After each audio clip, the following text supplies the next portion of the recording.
ആദരണീയരായ സത്യവിശ്വാസിനികളെ, സർവാധിനാഥനായ അല്ലാഹു സുബ്ഹാനഹു വ തആലയെ സൂക്ഷിച്ച് ജീവിതത്തിൻ്റെ എല്ലാ മേഖലകളും തഖ്വയിൽ അധിഷ്ഠിതമായി ക്രമീകരിക്കണമെന്ന് എന്നോടെന്ന പോലെ നിങ്ങൾ ഓരോരുത്തരോടും വസിയത്ത് ചെയ്യുന്നു, ഉപദേശിക്കുന്നു. അർഹമുർ റഹീമീനായ നാഥൻ അവൻ്റെ ഇഷ്ടവും പൊരുത്തവും നേടിയെടുത്ത് ഇരുലോകത്തും വിജയിക്കാൻ കഴിയുന്ന സുഹൃതവാന്മാരായ നല്ല അടിമകളുടെ കൂട്ടത്തിൽ നമ്മെ എല്ലാവരെയും ഉൾപ്പെടുത്തി അനുഗ്രഹിക്കുമാറാകട്ടെ. കഴിഞ്ഞ ഖുതുബയിൽ മുഹറം മാസം വിട പറയുന്ന ദുൽഹജ്ജ് മാസത്തെയും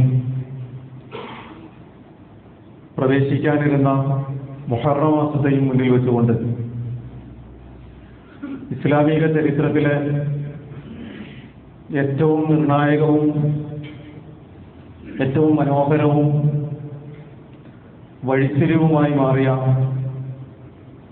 ഹിജ്റയെ കുറിച്ചാണ് സൂചിപ്പിച്ചുകൊണ്ടിരുന്നത്. ഉമ്മത്ത് മുസ്ലിമയെ സംബന്ധിച്ചിടത്തോളം ഏത് കാലത്ത് ഏത് ലോകത്ത് ജീവിക്കുന്നവരാണെങ്കിലും വ്യത്യസ്തമായ പരീക്ഷണങ്ങളെ അഭിമുഖീകരിച്ചുകൊണ്ടും പ്രതിസന്ധികളെ തരണം ചെയ്തുകൊണ്ടുമല്ലാതെ മുന്നോട്ട് പോവുക സാധ്യമല്ല. മുസ്ലിം സമുദായത്തിന്റെ അതിജീവന പാതയിൽ യഥാർത്ഥത്തിൽ വിശ്വാസികൾക്ക് ഏറ്റവും ഊർജവും പ്രതീക്ഷയും നൽകുന്നതാണ് ഹിജ്റ എന്ന ചരിത്ര പശ്ചാത്തലം എന്ന് സൂചിപ്പിക്കുകയുണ്ടായി. ദിശാബോധം നിർണയിച്ചു കൊടുക്കുന്ന, ഒരിക്കലും ഒളിമങ്ങാത്ത ഒരു പ്രകാശ ഗോപുരമായിട്ടാണ് ഹിജ്റയുടെ ഓരോ അനക്കങ്ങളെയും വിശ്വാസി സമൂഹം പഠിക്കുകയും വിലയിരുത്തുകയും ചെയ്യേണ്ടത്. മുഹറം മാസത്തിൽ നമ്മൾ ഓരോരുത്തരും മുഹറം 10 സവിശേഷമായി നോമ്പനുഷ്ഠിക്കുകയും അല്ലെങ്കിൽ മുഹറം 9, 10 ദിവസങ്ങൾ സവിശേഷമായി സുന്നത്ത് നോമ്പുകളിലൂടെ പരിഗണിക്കപ്പെടുകയും ചെയ്യുന്ന ഒന്നാണ്. യഥാർത്ഥത്തിൽ ആ ദിവസങ്ങൾ നമുക്ക് മുമ്പിലേക്ക് പറഞ്ഞു വെക്കുന്ന ഏറ്റവും സുപ്രധാനമായ ഒരു വർത്തമാനം, വലിയ ഒരു ആമുഖം ഒന്നുമില്ലാതെ സൂചിപ്പിച്ചാൽ ഒരു വിശ്വാസിയുടെ ജീവിതത്തിന്റെ നിലപാടാണ്. ഇന്നമായി റബ്ബി സയഹ്ദി. വിശുദ്ധ ഖുർആനിൽ ഒരിടത്ത് സൂറത്ത് ശുഅറായിൽ മഹാനായ മൂസ അലൈഹി സ്വലാത്തു വസ്സലാമിന്റെയും സമൂഹത്തിന്റെയും ഹിജ്റയെ പരിചയപ്പെടുത്തുന്നുണ്ട്. അത് കേവലം ഒരു ഹിജ്റയായിരുന്നില്ല. നാം എല്ലാവരും ചരിത്രം, ഒരു വേള വിശുദ്ധ ഖുർആൻ തന്നെ ഏറ്റവും അധികം തവണ ആവർത്തിച്ച ഏകാധിപതിയും സ്വേച്ഛാധിപതിയുമായിരുന്ന ഫറോവയുടെ അടിമപ്പാളയങ്ങളിൽ നിന്നുള്ള വിമോചനത്തിന്റെ സന്ദേശമാണ്. ഏകാധിപതിയായ ഫിർഔൻ ജനങ്ങളുടെ മുഖത്ത് നോക്കി അലൈസലി മുൽക്കു മിസ്ർ, നിങ്ങൾ നോക്കൂ, ഈ മിസ്റിന്റെ ആധിപത്യം, ഈ ഈജിപ്തിന്റെ ആധിപത്യം എനിക്കല്ലേ എന്ന ഒരൊറ്റ ചോദ്യം കൊണ്ട് നിങ്ങളുടെ മുകളിൽ നിൽക്കാൻ ഞാൻ അർഹതയുള്ളവനാണ്, അല്ലെങ്കിൽ ഞാനും എൻ്റെ സംഘവും, എൻ്റെ കുടുംബം, എൻ്റെ സംഘം നിങ്ങളുടെ മേൽ അധികാരം വാഴുന്ന അലൈസലി മുൽക്കു മിസ്ർ, ഈ ഈജിപ്തിന്റെ ആധിപത്യം എനിക്കുള്ളതല്ലേ എന്ന ഒരു ചോദ്യമുണ്ട്. അതിനുശേഷമുള്ള അദ്ദേഹത്തിന്റെ ചോദ്യം, വഹാദിഹിൽ അൻഹാറു തജ്രി മിൻ തഹ്തി അഫലാ തുബ്സിറൂൻ, നിങ്ങൾ നോക്കൂ, ഈ നൈൽ നദി ഒഴുകുന്നത് എന്റെ താഴ്ഭാഗത്തു കൂടിയാണ്.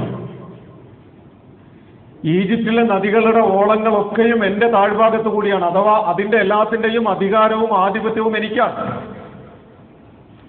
ഒരു പടി കൂടി കടന്ന് ഫറോവയുടെ വർത്തമാനം വിശുദ്ധ ഖുർആൻ പരിചയപ്പെടുത്തുന്നത് അന റബ്ബുക്കുമുൽ അഅല, ഞാനാണ് നിങ്ങളുടെ ഏറ്റവും വലിയ റബ്ബ്, ഞാനാണ് നിങ്ങളുടെ റബ്ബ്, നിങ്ങളുടെ ദൈവം, നിങ്ങളുടെ ഇലാഹ്. നമ്മൾ ആലോചിച്ച് നോക്കൂ, സ്വയം ഒരു റബ്ബാണ് എന്ന് പറയുവോളം ജനങ്ങളെ മുഴുവനും അടിമപ്പാളയങ്ങളിൽ തളച്ചിട്ട് തന്റെ പ്രജകളുടെ നേരെ എന്റെ ആധിപത്യത്തിന്റെ കീഴിൽ നിങ്ങൾ ജീവിക്കുന്നു, എന്റെ ആധിപത്യത്തിന് കീഴിൽ ഇവിടുത്തെ നദികൾ ഒഴുകിക്കൊണ്ടിരിക്കുന്നു, ഇവിടുത്തെ മീഡിയകൾ ഞങ്ങളുടെ കൈകളിലാണ് എന്നല്ല, ഇവിടുത്തെ സമ്പത്തും പൗരോഹിത്യവും എല്ലാ സംഗതികളെയും ഞങ്ങളുടെ കാൽ കീഴിൽ ഒതുക്കി വെച്ചിരിക്കുന്നു. ഇതൊരു കീഴ്പ്പെടുത്തലിന്റെ സ്വരമായിരുന്നു. ഇതൊരു കീഴ്പ്പെടുത്തലിന്റെ സ്വരം എന്ന് മാത്രമല്ല, ആ വർത്തമാനങ്ങളുടെ പിന്നിൽ വലിയ ഒരു പേടിയുമുണ്ട്. തങ്ങളുടെ അധികാരം നഷ്ടപ്പെട്ടു പോകുമോ, തങ്ങൾ കാൽ കീഴിൽ ഒതുക്കി നിർത്തിയിട്ടുള്ള ഈ വിരൽത്തുമ്പിൽ ഇങ്ങനെ അടിമകളായി നിലനിർത്തിയിട്ടുള്ള ഈ ജനത എങ്ങാനും എപ്പോഴെങ്കിലും തങ്ങൾക്കെതിരെ തിരിഞ്ഞേക്കുമോ എന്നുള്ള, അധികാരം ചോർന്നു പോകുമോ എന്നുള്ള ഒരു പേടി കൂടി ആ വർത്തമാനങ്ങളുടെ പിന്നിൽ ഉണ്ടായിരുന്നു എന്നതാണ് വസ്തുത. അതുകൊണ്ടാണ് മഹാനായ മൂസ അലൈഹിസ്സലാത്തു വസ്സലാം ഫറോവയുടെ കൊട്ടാരങ്ങളിലേക്ക് കടന്നു ചെല്ലുമ്പോൾ അദ്ദേഹം ചോദിക്കുന്നത്, അദ്ദേഹം ജനങ്ങളോട് പറയുന്നത്, നിങ്ങൾ നോക്കൂ, ഈ മനുഷ്യൻ ഖാലലിൽ മലഇ ഹൗല, അദ്ദേഹത്തിന്റെ ചുറ്റുപാടുമുള്ള ആളുകളോട് അദ്ദേഹം പറഞ്ഞത്, ഇന്ന ഹാദാ ലസാഹിറുൻ അലീം, ഈ മനുഷ്യൻ പഠിച്ച ഒരു മാരണക്കാരനാണ്. ഈ വന്നിട്ടുള്ള മൂസ ഒരു നിസാരക്കാരനല്ല, ഈ മൂസ ഒരു പഠിച്ച മാരണക്കാരനാണ്. അവന്റെ ആഗമനോദ്ദേശം എന്ന് പറയുന്നത് യുരീദു അൻ യുഖ്രിജകും മിൻ അർളികും ബിസിഹ്റിൻ, ഈ സിഹറൊക്കെ കാണിച്ച്, ഈ മാരണമൊക്കെ കാണിച്ചിട്ട് നിങ്ങളെ നിങ്ങളുടെ നാട്ടിൽ നിന്ന് പുറത്താക്കണമെന്ന് ഇവർ ആഗ്രഹിക്കുന്നു. ഈ വർത്തമാനങ്ങളെ, ഫിർഔൻ പറഞ്ഞ ഓരോ വർത്തമാനങ്ങളെയും നമ്മൾ ജീവിച്ചുകൊണ്ടിരിക്കുന്ന ഒരു രാഷ്ട്രീയ സാമൂഹ്യ അന്തരീക്ഷവുമായിട്ട് നമ്മളൊന്ന് ചേർത്ത് വെക്കണം. അവിടെയാണ് ഏകാധിപത്യവും സ്വേച്ഛാധിപത്യവും ഫാഷിസവും ഒക്കെ ഒരേ നാണയത്തിന്റെ വ്യത്യസ്തമായ പുറങ്ങളാണ് എന്ന് നമുക്ക് തിരിച്ചറിയാൻ കഴിയുക. എന്ന് പറഞ്ഞാൽ ഈ രാജ്യത്തിന്റെ അധികാരം ഞങ്ങളുടെ കൈകളിലാണ്, ഇവിടുത്തെ എല്ലാ സംവിധാനങ്ങളും സാങ്കേതിക വിദ്യകളും ഞങ്ങളുടെ കൈകളിലാണ്, ഇവിടുത്തെ സമ്പത്തിന്റെ മേധാവിത്വം ഞങ്ങളുടെ കൈകളിലാണ്, ഇവിടുത്തെ പൗരോഹിത്യം ഞങ്ങളുടെ കൈകളിലാണ്. ഇതിന്റെ എല്ലാത്തിന്റെയും കീഴിൽ, ഞങ്ങളുടെ കീഴിൽ ജീവിച്ചുകൊണ്ടിരിക്കുന്ന നിങ്ങൾ ഞങ്ങൾ പറയുന്നത് കേൾക്കാൻ ബാധ്യതപ്പെട്ടിരിക്കുന്നു എന്നല്ല, അവരോടൊപ്പം നിൽക്കണമെന്ന് ആഗ്രഹിക്കുന്ന മഹാഭൂരിപക്ഷത്തോട് അവർ പറയുന്നത്, യുരീദു അൻ യുഖ്രിജകും മിൻ അർളികും ബിസിഹ്റിൻ, ഇക്കൂട്ടരുടെ ആഗ്രഹം നിങ്ങളുടെ നാട്ടിൽ നിന്ന് നിങ്ങളെ പുറത്താക്കണമെന്നും അധികാരം ഇവരിലേക്ക് വരണമെന്നുമാണ് ഇവർ ആഗ്രഹിക്കുന്നത്. ആ വർത്തമാനം കൊണ്ട് നിർത്തിയിട്ടില്ല. അങ്ങനെ ഒരു വർത്തമാനം പറയുമ്പോൾ ആളുകൾ അധികാരത്തെക്കുറിച്ച് മാത്രം കേൾക്കും. അപ്പോൾ പിന്നെ ചില വൈകാരികമായ വിഷയങ്ങളിലേക്ക് കടന്നു വരണം. ആ വൈകാരികമായ വിഷയങ്ങളിലേക്ക് കടന്നു വരുമ്പോൾ ഫിർഔൻ ചോദിക്കുന്ന അടുത്ത ചോദ്യം, അജിഅ്തന തൽഫിതന അമ്മാ വജദന ആബാഅന, നിങ്ങൾ വന്നിട്ടുള്ളത്, നിങ്ങൾ നോക്കൂ, ഈ ആളുകൾ വന്നിട്ടുള്ളത് നാളിതുവരെ നാം ഒക്കെയും കണ്ട് പരിചയിച്ച നമ്മുടെ പിതാക്കന്മാരിലൂടെ നാം ശീലിച്ചു വന്ന നമ്മുടെ ആചാരങ്ങളെ തകർത്തെറിയാനാണ്. അപ്പൊ ആചാരങ്ങളുടെ മേൽ കൈവെക്കുന്നു എന്ന് വന്നാൽ, അല്ലെങ്കിൽ നാട്ടിൽ നടന്നുകൊണ്ടിരിക്കുന്ന വർഷങ്ങളായി നൂറ്റാണ്ടുകളായി നിലനിൽക്കുന്ന ആചാരങ്ങളെ ചോദ്യം ചെയ്യുന്നു എന്ന് വന്നാൽ അതൊരു വൈകാരികമായ വിഷയമായി മാറും. അപ്പൊ ഫിർഔനിനെയും മൂസ അലൈഹിസ്സലാത്തു വസ്സലാമിനെയും ഹാറൂൻ അലൈഹിസ്സലാത്തു വസ്സലാമിനെയും ചൂണ്ടിക്കാണിച്ചുകൊണ്ട് ജനങ്ങളോട് പറഞ്ഞു വെക്കുന്ന വർത്തമാനം, നിങ്ങളെ നിങ്ങളുടെ നാട്ടിൽ നിന്ന് ഇവർ പുറത്താക്കും, ഇവരിങ്ങനെ പെറ്റുപെരുകും, ഇവരുടെ ആസൂത്രിതമായ നീക്കങ്ങളൊക്കെ നിങ്ങളെ എങ്ങനെ നാടുകളിൽ നിന്ന് പുറത്താക്കാമെന്ന് മാത്രമല്ല, നിങ്ങൾ ആചരിച്ചുകൊണ്ടിരിക്കുന്ന നിങ്ങളുടെ ആചാരങ്ങളെ മുഴുവനും തള്ളിപ്പറയാനും നിങ്ങളുടെ പിതാക്കന്മാരിലൂടെ നിങ്ങൾ കണ്ടുവന്ന ആചാരങ്ങളെ ഒക്കെയും ഇല്ലാതാക്കാനുമാണ് ഇവർ പരിശ്രമിച്ചു കൊണ്ടിരിക്കുന്നത്.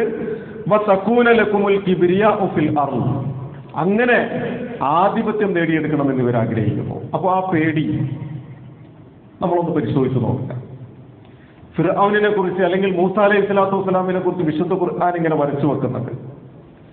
യഥാർത്ഥത്തിൽ നമ്മൾ ഓരോരുത്തരും കടന്നുപോയിക്കൊണ്ടിരിക്കുന്ന ഒരു സാഹചര്യം കഴിഞ്ഞ ഖുതുബയിൽ ഞാൻ സൂചിപ്പിച്ചു. 30 കുടുംബങ്ങൾ ഗർവാപ്പസി എന്ന് പറയുന്ന ഒരു വലിയ ചടങ്ങിലൂടെ പൂർവ്വ മതങ്ങളിലേക്ക്, അല്ലെങ്കിൽ ഏതോ ഒന്നിൽ പണ്ട് ആയിരുന്നു എന്ന് പറയുന്നതിലേക്ക്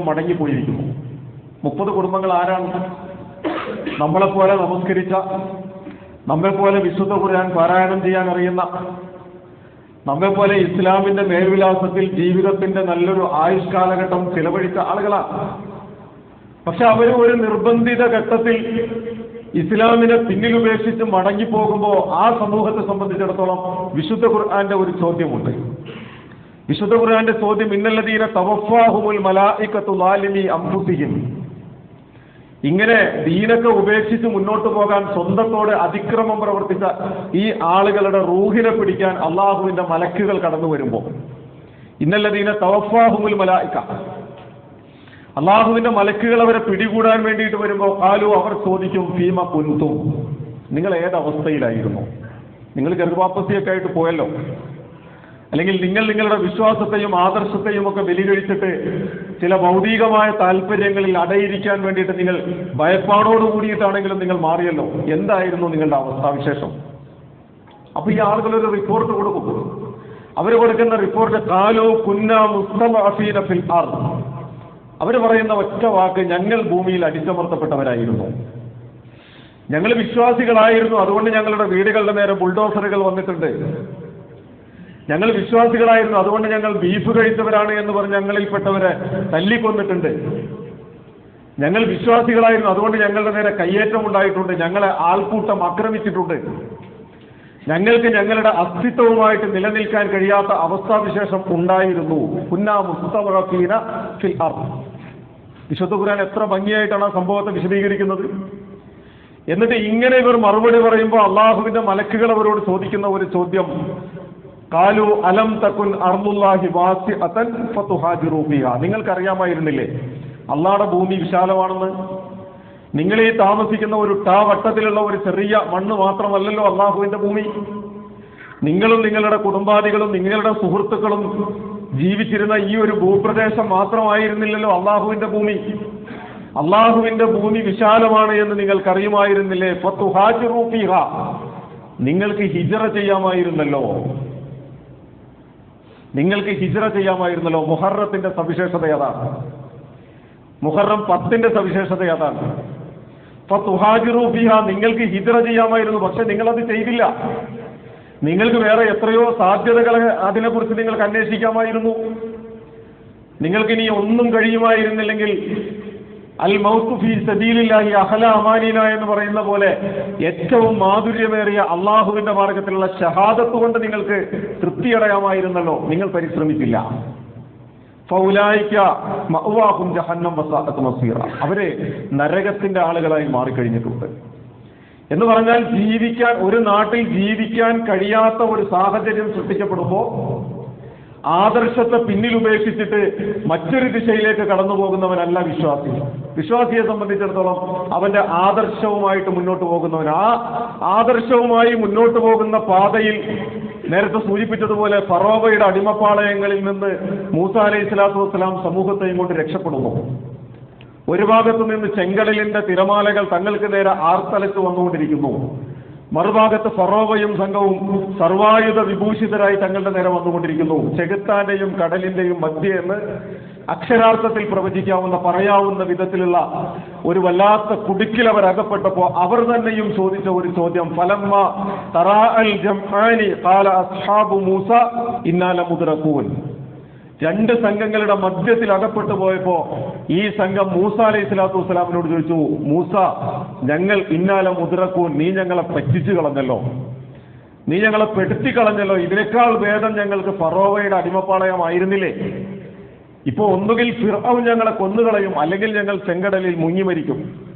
രണ്ടിലൊന്നാണല്ലോ സംഭവം, നീ ഞങ്ങളെ പെടുത്തി കളഞ്ഞല്ലോ എന്നൊരു ചോദ്യം മൂസ അലൈഹി സ്വലാത്തു വസ്സലാമിനോട് ആ സമൂഹം നിസ്സഹായാവസ്ഥയിൽ നിന്നുകൊണ്ട് ചോദിക്കുന്നുണ്ട്. അവിടെയാണ് അദ്ദേഹം പറയുന്ന മറുപടി, കാല കല്ല ഇന്ന മഈ റബ്ബി സയഹ്ദീൻ.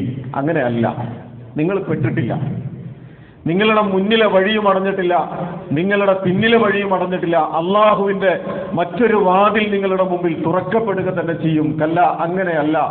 ഇന്ന മഈ റബ്ബി സയഹ്ദീൻ.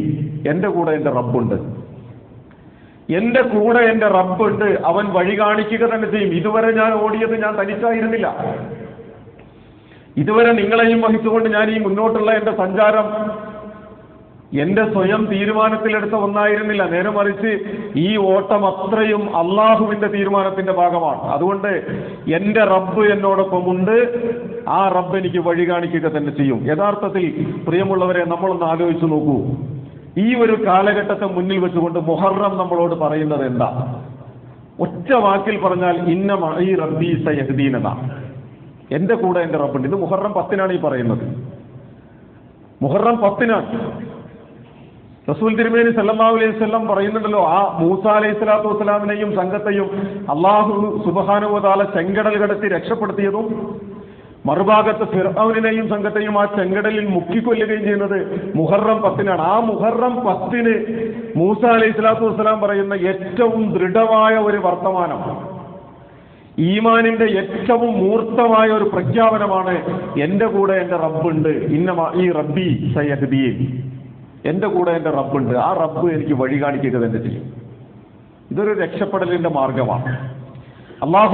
എല്ലാ മാർഗവും നിങ്ങളുടെ മുമ്പിൽ അടഞ്ഞാലും അല്ലാഹു സുബ്ഹാനഹു വ തആല നിങ്ങളോടൊപ്പം ഉണ്ടെങ്കിൽ മറ്റൊരു മാർഗം അല്ലാഹു നിങ്ങൾക്ക് തുറന്നു തരും. പക്ഷേ അല്ലാഹു ഇല്ലെങ്കിലോ?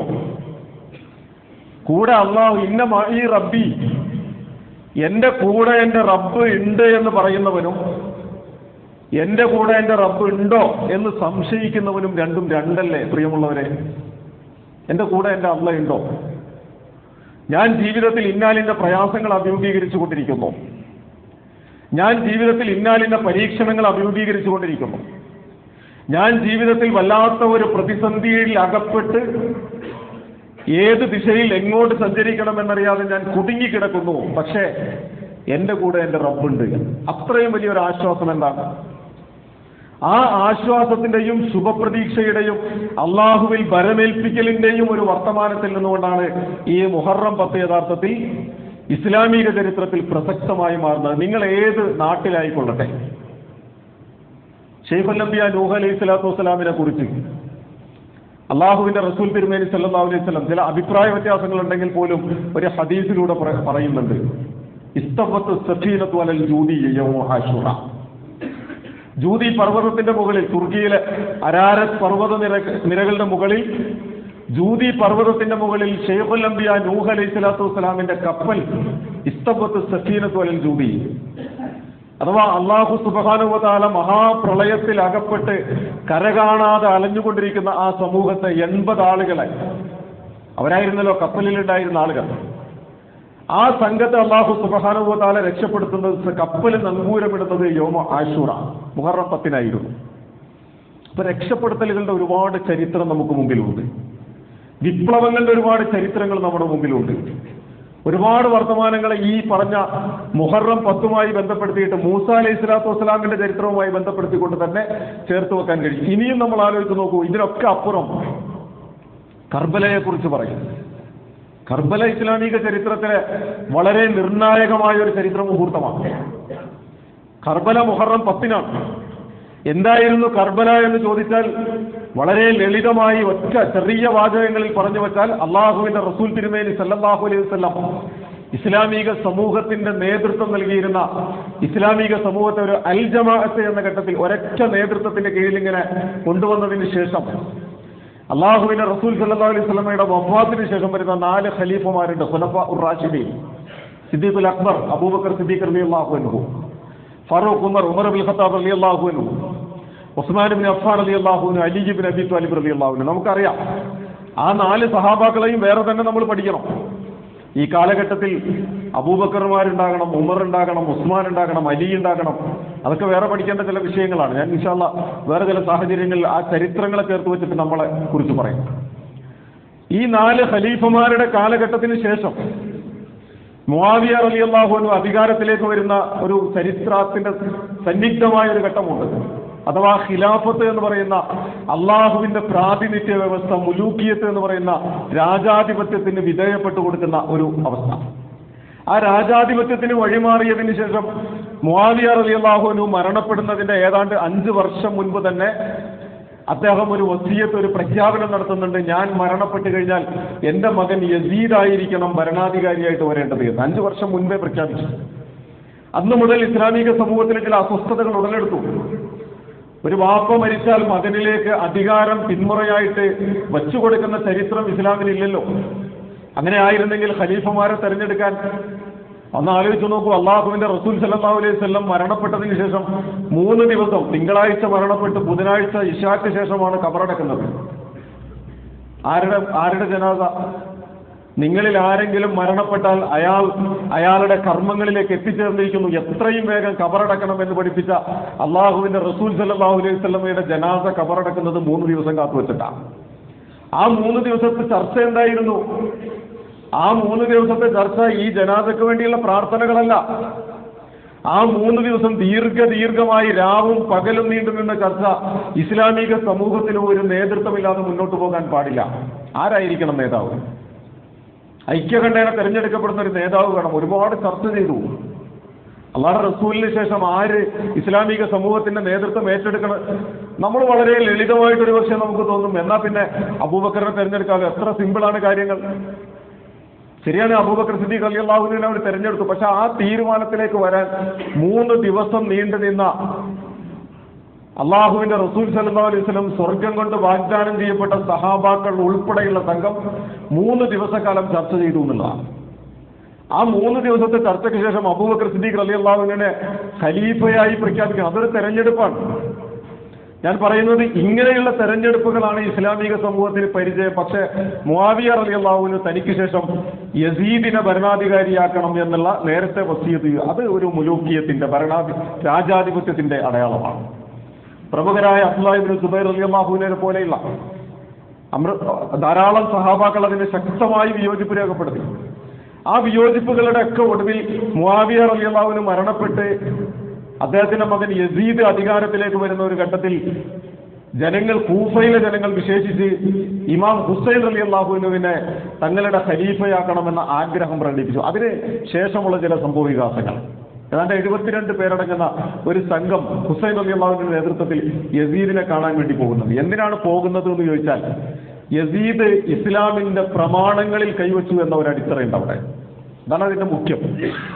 യസീദ് രാജാധിപത്യത്തിന്റെ ആ ഒരു ഹുങ്കിൽ നിന്നുകൊണ്ട് ഇസ്ലാമിന്റെ പ്രമാണങ്ങളിൽ, വിശുദ്ധ ഖുർആനിലും സുന്നത്തിലും കൈവെക്കാനുള്ള ധൈര്യം കാണിച്ചിട്ടുണ്ട് യസീദ്. അതുകൊണ്ടാണ് ചോദ്യം ചെയ്യാൻ പോകുന്നത്.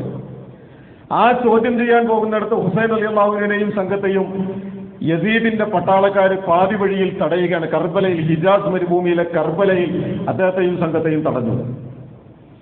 അദ്ദേഹം ആവശ്യപ്പെട്ടത്, ഒന്നുകിൽ ഞങ്ങളെ യസീദിന്റെ അടുക്കലേക്ക് പോകാൻ അനുവദിക്കണം, യസീദുമായി ഞങ്ങൾ സംസാരിക്കാം, അതല്ലെങ്കിൽ നിങ്ങൾ ഞങ്ങളുമായിട്ട് ഏറ്റുമുട്ടണം. ഏറ്റുമുട്ടി ഒന്ന് ആലോചിച്ച് നോക്കൂ. 72 ആളുകളുള്ള ഈ ചെറിയ സംഘത്തിന് കുടിവെള്ളം പോലും നിഷേധിക്കാൻ വേണ്ടിയിട്ട് പുഴക്ക് കാവൽ നിർത്തിയത് 500 പട്ടാളക്കാരെയായിരുന്നു. 500 പേരെ പുഴക്ക് കാവൽ നിർത്തിയതാണ്. ചരിത്രത്തിന് വിശാലമായ ചില ഭാഗങ്ങളാണ് ഞാൻ പറയുന്നത്. അന്ന് ഹുസൈൻ റളിയല്ലാഹു അൻഹു രക്തസാക്ഷിയാകുന്ന ഈ കർബലയിൽ രക്തസാക്ഷിയായി മാറുന്നത് ഒരു മുഹറം 10-നായിരുന്നു. അഥവാ ഇസ്ലാമിക സമൂഹത്തിൽ ഇസ്ലാമിന്റെ നന്മകളെ സ്ഥാപിച്ചെടുക്കാൻ വേണ്ടി ഇറങ്ങിത്തിരിച്ച ഒരു സംഘത്തിന് രക്തസാക്ഷിത്വം വരിക്കേണ്ടി വന്നത് മുഹറം 10-നാണ്. അതിൽ ഒരുപാട് പാഠങ്ങൾ എന്ന് മാത്രമല്ല, ഞാൻ മുമ്പൊരിക്കൽ സൂചിപ്പിച്ചിട്ടുണ്ട്, ഈ ഹുസൈൻ റളിയല്ലാഹു അൻഹു വധിക്കപ്പെട്ട് അദ്ദേഹത്തിന്റെ തല ഇങ്ങനെ വേർപെട്ട് കിടക്കുന്ന ഒരു ഘട്ടത്തിൽ ഒരു മനുഷ്യൻ അദ്ദേഹത്തിന്റെ ചുണ്ടിൽ ഒരു കുത്തു കൊടുത്തു എന്നാണ്. വാളുകൊണ്ടോ ഒരു കമ്പ് കൊണ്ടോ കുത്തി എന്നാണ് ചരിത്രം. അത് കുത്തിയപ്പോൾ അത് കണ്ടുനിന്ന ഒരു പട്ടാളക്കാരൻ അദ്ദേഹത്തോട് ചോദിച്ചു, എന്തിനാണ് താങ്കൾ ആ ചുണ്ടിൽ കുത്തിയത്? അള്ളാഹുവിന്റെ റസൂല് ചുംബിച്ച ചുണ്ടുകളാണല്ലോ അത്, അല്ലെ? അള്ളാഹുടെ റസൂലിന്റെ തോളിലിരുന്ന് കളിച്ച മക്കളല്ലേ? നമ്മൾ ചരിത്രം ഇങ്ങനെ പഠിച്ചിട്ടുണ്ടല്ലോ. സുജൂദിൽ കിടക്കുമ്പോൾ പോലും ഓടി വന്ന് ചുമലിൽ കയറി കെട്ടിമറിഞ്ഞ്, അങ്ങനെയാണ് അള്ളാഹുവിന്റെ റസൂൽ സല്ലല്ലാഹു അലൈഹി വസല്ലം ആ മക്കളെ വളർത്തിയത്. അള്ളാഹുവിന്റെ റസൂൽ ചുംബിച്ച ചുണ്ടുകളിൽ എന്തിനാണ് താങ്കൾ കുത്തിയത് എന്ന് ചോദിച്ചപ്പോ ഈ കുത്തിയ പട്ടാളക്കാരൻ പറഞ്ഞ പ്രസക്തമായൊരു മറുപടിയാണ്, ആ ചുണ്ടുകളാണ് ഞങ്ങളുടെ ഉറക്കം കെടുത്തിയത്. ആ ചുണ്ടുകളാണ് ഞങ്ങളുടെ ഉറക്കം കെടുത്തിയത്. എന്താ അതിന്റെ കാരണം? ഭരണാധികാരികളെ ചോദ്യം ചെയ്ത ആ ചുണ്ടുകളാണ്. ഭരണകൂടത്തിന്റെ നെറുകേടുകളെ ചോദ്യം ചെയ്ത ആ ചുണ്ടുകളാണ്. അപ്പോൾ ഒരു വിപ്ലവത്തിന്റെ വർത്തമാനം പറഞ്ഞ ചുണ്ടുകളാണത്. ആ ചുണ്ടുകൾ ഞങ്ങളുടെ ഉറക്കം കെടുത്തി എന്നതുകൊണ്ടാണ് ആ തല ഇപ്പോൾ മണ്ണിൽ കിടന്ന് ഉരുളേണ്ടി വന്നത്. അതിങ്ങനെ താലത്തിൽ വെച്ചിട്ട് ജനങ്ങളെ മുഴുവൻ പ്രദർശിപ്പിച്ചു. എന്തിന്? ഇനി ഒരു കുഞ്ഞു പോലും ഈ ഭരണകൂടത്തിനെതിരെ ശബ്ദിക്കാനുണ്ടാകരുത്, ഭയപ്പെടുത്തി കൂടെ നിർത്തണം. ഭയപ്പെടുത്തലിന്റെ നാളുകളാണ്. ഞാൻ പറയുന്നത് ഇസ്ലാമിക ചരിത്രത്തിലെ വളരെ കൃത്യമായ നിർണായകമായ ധാരാളം സംഭവങ്ങൾക്ക് സാക്ഷ്യം വഹിച്ചിട്ടുള്ള മുഹറം 10. ആ മുഹറം നമ്മുടെ മുമ്പിലേക്ക് നൽകുന്ന സന്ദേശങ്ങളുണ്ട്. ആ സന്ദേശങ്ങളിൽ ഏറ്റവും പ്രധാനമാണ് ഞാൻ ആദ്യമേ പറഞ്ഞു വെച്ച ഇന്ന മഈ റബ്ബി സയഹ്ദീൻ. എൻ്റെ കൂടെ എൻ്റെ റബ്ബുണ്ട്, ആ റബ്ബ് എനിക്ക് വഴി കാണിക്കും. അതിനേക്കാളും നല്ല ഒരു സന്ദേശം എന്താണ്?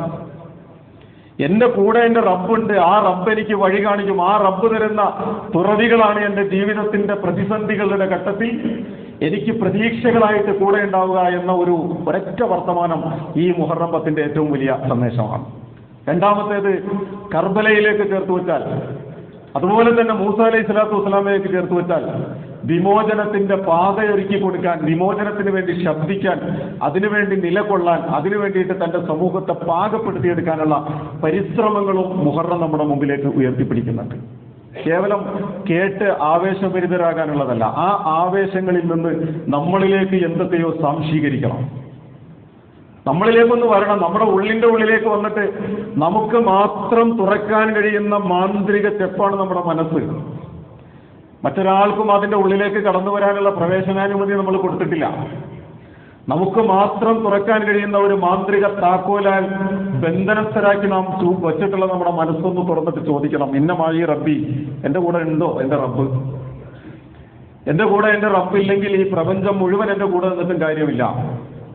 അതല്ല, ഇനി ആരും എൻ്റെ കൂടെ ഇല്ല, എൻ്റെ റബ്ബ് എൻ്റെ കൂടെ ഉണ്ട് എന്നുള്ള ആത്മവിശ്വാസം നമുക്കുണ്ടെങ്കിൽ പ്രിയമുള്ളവരെ, അതിനോളം പോകുന്ന യാതൊരുവിധ പ്രതീക്ഷയും വിജയത്തിന്റെ മാർഗവും നമ്മുടെ മുമ്പിലില്ല എന്നതാണ് മുഹറം നമുക്ക് മുമ്പിൽ ഉയർത്തിപ്പിടിക്കുന്നത്. ഇതൊരു വലിയ പ്രകാശ ഗോപുരമാണ്.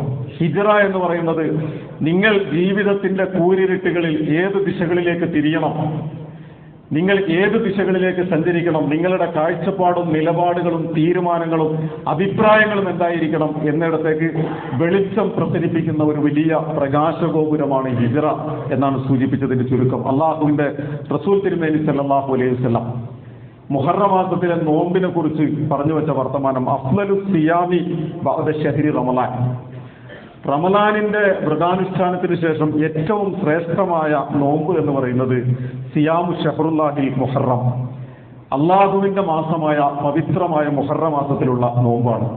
യുകഫിറു സനത്തിൽ മാലിയ, അത് കഴിഞ്ഞുപോയ ഒരു വർഷം ജീവിതത്തിൽ സംഭവിച്ചു പോയിട്ടുള്ള വീഴ്ചകളെ മുഴുവൻ മായ്ച്ചു കളയാൻ പര്യാപ്തമാണ് എന്ന് അള്ളാഹുവിന്റെ റസൂൽ തിരുമേനി സല്ലല്ലാഹു അലൈഹി വസല്ലം പഠിപ്പിക്കുന്നുണ്ട്. അതുകൂടി പ്രിയമുള്ള സഹോദരങ്ങൾ മനസ്സിലാക്കേണ്ടതുണ്ട്. വരാൻ പോകുന്ന ആഴ്ചയിൽ മുഹറം 9, 10 ദിവസങ്ങൾ നമ്മുടെ നാട്ടിലെ കണക്കനുസരിച്ച് ബുധൻ ദിവസങ്ങളിലാണ് മുഹറം 9, 10 വരുന്നത്. ആ ദിവസങ്ങളിൽ ശ്രേഷ്ഠമായ ആ നോമ്പ് കൂടി അനുഷ്ഠിച്ച് മുഹറത്തെ നമ്മൾ ഏറ്റെടുക്കണം. അതുപോലെ തന്നെ അല്ലാഹുവിൽ വരമേൽപ്പിച്ചുകൊണ്ട് തഖ്വയോടുകൂടി തവക്കുൽ ചെയ്തുകൊണ്ട് ഇന്നമായി റബ്ബി സയഹ്ദീൻ എന്ന ആ വർത്തമാനത്തെയും നമ്മൾ ഏറ്റെടുക്കേണ്ടതുണ്ട്. അതോടൊപ്പം കർബലയെ മുന്നിൽ വെച്ചുകൊണ്ട് ഇസ്ലാം ജിന്ദാ ഹോത്താ ഹെ ഹർ കർബല കെ ബാദ്, ഓരോ കർബലക്കും ശേഷം, അല്ലാമ ഇഖ്ബാൽ പറഞ്ഞത് അങ്ങനെയാണ്, ഓരോ കർബലക്കും ശേഷം ഇസ്ലാം അതിജീവിക്കുക തന്നെ ചെയ്യും. ഇസ്ലാമിനെ അങ്ങനെ ഈ അതിജീവനത്തിന്റെ പാതയിൽ നിന്ന് ഇല്ലാതാക്കാൻ കഴിയുന്ന ഒന്നല്ല. ഇസ്ലാം ജിന്ദാ ഹോത്താ ഹെ ഹർ കർബല കെ ബാദ് എന്ന രീതിയിൽ ഇസ്ലാമിന്റെ അതിജീവന പരതയെ കൂടി മുഹറത്തിന്റെ സവിശേഷതകളിൽ നിന്നുകൊണ്ട് നാം പഠിക്കേണ്ടതുണ്ട്, തിരിച്ചറിയേണ്ടതുണ്ട്. അല്ലാഹു സുബ്ഹാനഹു വ തആല നമ്മെ അനുഗ്രഹിക്കുമാറാകട്ടെ.